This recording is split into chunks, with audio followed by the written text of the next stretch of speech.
नमस्कार दोस्तों। अंततः अमेरिका द्वारा लॉन्ग रेंज की मिसाइल्स जो कि यूक्रेन को दिया गया था, यूक्रेन ने अभी रसिया पर अटैक कर दिया है इस मिसाइल से।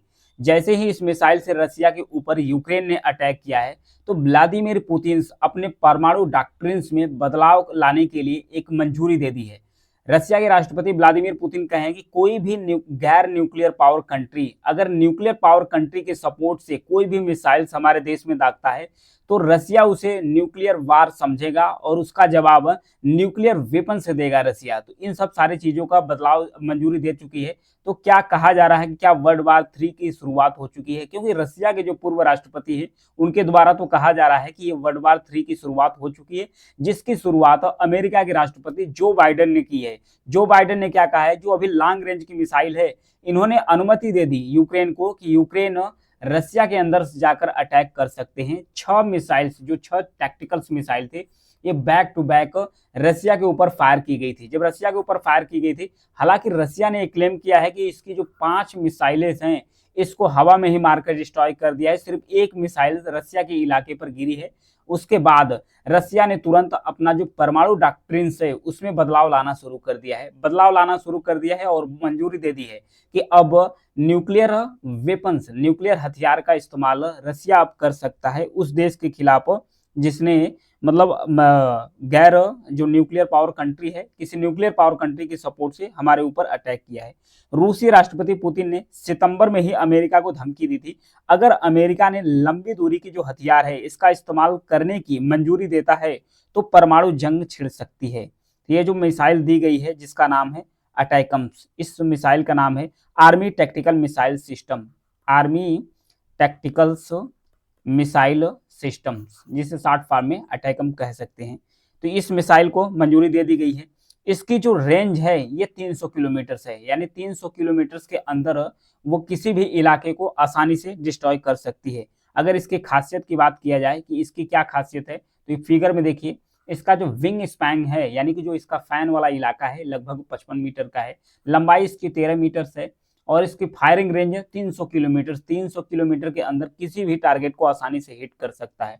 वार हेड, यानी कि यह 560 किलो तक का वजन या हथियार अपने साथ आसानी से ये मिसाइल कैरी कर सकती है, ले जा सकती है।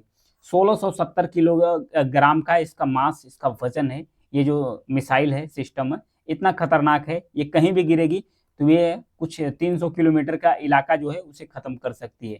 ये रेंज दिया गया है कि मैक्सिमम रेंज ऑफ यूक्रेनियन अटैकम्स, इस मिसाइल से लगभग 190 माइल्स, यानी लगभग 300 किलोमीटर के इलाका, यहाँ पर ये रेखा की सहायता से दिया गया है कि रसिया की इस पूरे इलाके पर ये सीधा अटैक कर सकती है। यहाँ पर जो फ्लाइट वाला इलाका लगा है, ये रसिया मिलिट्री का एयर बेस है। इन सारे एयर बेस को ये आसानी से तबाह कर सकती है, आसानी से उड़ा सकती है। बाइडेन ने 2 दिन पहले ही मंजूरी दी थी। यूक्रेन के पास अमेरिका का आर्मी टैक्टिकल मिसाइल सिस्टम है। दरअसल 2 दिन पहले अमेरिका के राष्ट्रपति जो बाइडेन ने यूक्रेन को रूस के भीतर लंबी दूरी की मिसाइल का इस्तेमाल करने की मंजूरी दे दी। इसके पहले 2023 में ही दी थी, 2023 में ही ये मिसाइल दे दिया गया था। और ब्रिटेन, यूके के द्वारा भी मिसाइल, लॉन्ग दूरी की मिसाइल किसको दिया गया था, यूक्रेन को दिया गया था। लेकिन शर्त थी, कंडीशन थी। अमेरिका की कंडीशन क्या था, अमेरिका का कंडीशन यह था कि यूक्रेन ये जो लॉन्ग रेंज की मिसाइल है, लॉन्ग रेंज की जो मिसाइल है, इसका इस्तेमाल कहाँ कर सकता है, इसका इस्तेमाल यूक्रेन सिर्फ अपने बॉर्डर के अंदर कर सकता है। यानी कि जो यूक्रेन का बॉर्डर है, यूक्रेन अपने बॉर्डर के अंदर, कोई भी दुश्मन देश यूक्रेन के बॉर्डर के अंदर अगर हमला करता है तो इस मिसाइल का इस्तेमाल यूक्रेन कर सकता है अपने देश के अंदर से कोई भी टारगेट को हिट करने में। लेकिन अभी अमेरिका में जब से नया चुनाव हुआ है, चुनाव होने के बाद जो बाइडेन वर्तमान में जो राष्ट्रपति हैं अमेरिका के, यह चुनाव हार चुके हैं। अब डोनाल्ड ट्रंप जीत चुके हैं। डोनाल्ड ट्रंप ने कहा कि जैसे मैं सत्ता में आऊंगा पूरी दुनिया भर में शांति लाऊंगा। तो जो बाइडेन जाते जाते उन्होंने जो यूक्रेन है उसको मंजूरी दे दी कि लॉन्ग रेंज की मिसाइल आप इस्तेमाल कर सकते हो। इसके लिए जो यूक्रेन है एकदम धुआंधार 6 मिसाइल का अटैक कर दिया है। अब वहीं पर अपना बदलाव करना शुरू कर दिया है।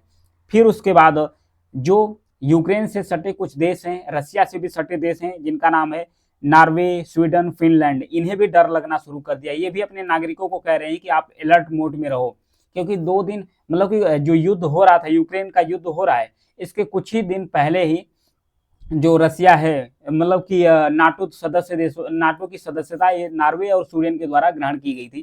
तो NATO North Atlantic Treaty Organization एक सैन्य संगठन है जो अमेरिकी नेतृत्व में काम करता है। जो भी देश इसके सदस्य देश हो जाते हैं, उस देश पर कोई भी देश अगर अटैक करता है तो माना जाता है कि नाटो देश के ऊपर, सभी नाटो देशों के ऊपर अटैक है, तो सभी देश मिलकर इस पर इस्तेमाल करते हैं। तो कहीं ना कहीं रसिया ये मान बैठा है कि ये नाटो देश का अटैक है। रसिया ने पहले ही कह दिया है कि ये जो लॉन्ग रेंज की मिसाइल सिस्टम है, इसे ऑपरेट सिर्फ नाटो के सेना ही कर सकती है। इसे ऑपरेट यूक्रेन के सेना नहीं कर सकते, क्योंकि यूक्रेनियन सेना इसके लिए ट्रेंड नहीं है, न ही कोई टेक्नोलॉजी है। क्योंकि जो सैटेलाइट्स है, जिस सैटेलाइट्स का इस्तेमाल करके लोकेशन सेट किया जा रहा है कि इसको किस लोकेशन पर हिट करना चाहिए, तो वो सैटेलाइट सिस्टम भी यूक्रेन के पास नहीं है। यानी या तो जो यूके है, यूनाइटेड किंगडम, ब्रिटेन ने सैटेलाइट सिस्टम प्रोवाइड किया होगा, या तो अमेरिका अपनी सैटेलाइट की सहायता से रसिया के अंदर जो लोकेशन है वो सेट कराया होगा। तभी यूक्रेन के जो सैनिक, यूक्रेन के तो सैनिक नहीं इसे ऑपरेट कर सकते हैं, ये ऑपरेट कर सकते हैं नाटो के ही सैनिक ऑपरेट कर सकते हैं, ऐसा कहा जा रहा है रसिया के द्वारा। रसिया के जो राष्ट्रपति हैं व्लादिमीर पुतिन, वो कह रहे हैं कि ये सिर्फ कौन कर सकता है, ये सिर्फ कर सकता है कौन, यह जो नाटो के सेना है, नाटो की सेना ही कर सकता है। तब वो जो रसिया है यह मान चुका है कि जो नाटो देश है उसका हमला, वो हमला कर चुके हैं हमारे देश पर, तभी वो अपने परमाणु नीति में बदलाव कर दिया है। परमाणु नीति में बदलाव जो रसिया किया है, रसिया ने क्या कहा है परमाणु नीति में बदलाव, उसने कहा है कि कोई भी गैर न्यूक्लियर पावर देश जैसे कि यूक्रेन, वह किसी न्यूक्लियर पावर देश के सपोर्ट से, यानी जैसे मान लेते हैं यूएसए के सपोर्ट से अगर यूक्रेन रसिया के ऊपर किसी लॉन्ग रेंज की मिसाइल से अगर अटैक करता है तो रसिया मान लेगा कि यह नाटो देश, मतलब कि नाटो देश जो परमाणु हथियार संपन्न वाले देश है, वो रसिया पर हमला कर दिए हैं, न कि यूक्रेन। ये मान लेगा कि यूएसए हमला कर दिया है। अब जितने भी यूएसए के एलआई या नाटो मेंबर्स देश हैं, उस पर सीधा अटैक रसिया के द्वारा कर दिया जा सकता है। यानी जो परमाणु हथियार है, इसको मंजूरी रसिया ने दे दिया है कि अपने देश की सुरक्षा करने के लिए रसिया किसी भी हद तक जा सकता है, यानी कि जो न्यूक्लियर पावर है इसका इस्तेमाल कर सकता है और न्यूक्लियर वेपन का इस्तेमाल कर सकता है रसिया। तो अब मंजूरी दे दी है, तो अब खतरा पूरे देश पर मंडरा रहा है, पूरे वर्ल्ड पर मंडरा रहा है खतरा, कि कहीं दुनिया फिर से वर्ल्ड वार 3 की तरफ न चला जाए। वर्ल्ड वार 2 हुआ ही था, तो फिर तब से तीसरा अगर वर्ल्ड वार होता है तो जाहिर सी बात है पूरी दुनिया में इतनी तबाही होगी, इतनी तबाही, रेडिएशन निकलेगा कि न तो यहाँ पर जीव जंतु बचेंगे, बहुत सारी तबाहियां यहाँ पर होगी। बाइडेन के फैसले, क्योंकि पूर्व राष्ट्रपति, रसिया के पूर्व राष्ट्रपति हैं, उन्होंने कहा कि जो बाइडेन है उसके फैसले की वजह से रूस को नए परमाणु सिद्धांत को बदलने की जरूरत पड़ गई है। इसका मतलब यह है कि हमारे देश के खिलाफ दागी गई नाटो की जो मिसाइलों हैं उसका रूस पर हमला माना जाएगा। रूस यूक्रेन या फिर किसी भी नाटे देशों के खिलाफ न्यूक्लियर हथियारों से हमला कर सकता है। इसीलिए जो नॉर्वे और उसके बाद जो स्वीडन है, ये भी मतलब कि नॉर्वे स्वीडन ये भी डर रहे हैं, अपने नागरिकों को अलर्ट मोड पर कर दिए, क्योंकि ये भी नाटो मेंबर्स हैं, तो इस पर भी हमला हो सकता है, यूक्रेन पर भी हमला रसिया कर सकता है। ये अपने परमाणु डॉक्ट्रिन में बदलाव ला दिया है। तो अब देखने वाली बात है कि जो युद्ध है ये किस स्तर पर जाता है, किस लेवल तक पहुंचता है। लेकिन जो भी होगा बहुत ही ज्यादा विध्वंसक होगा, अन्यतः मानवता के अंत के लिए भी युद्ध हो सकता है। Thank you.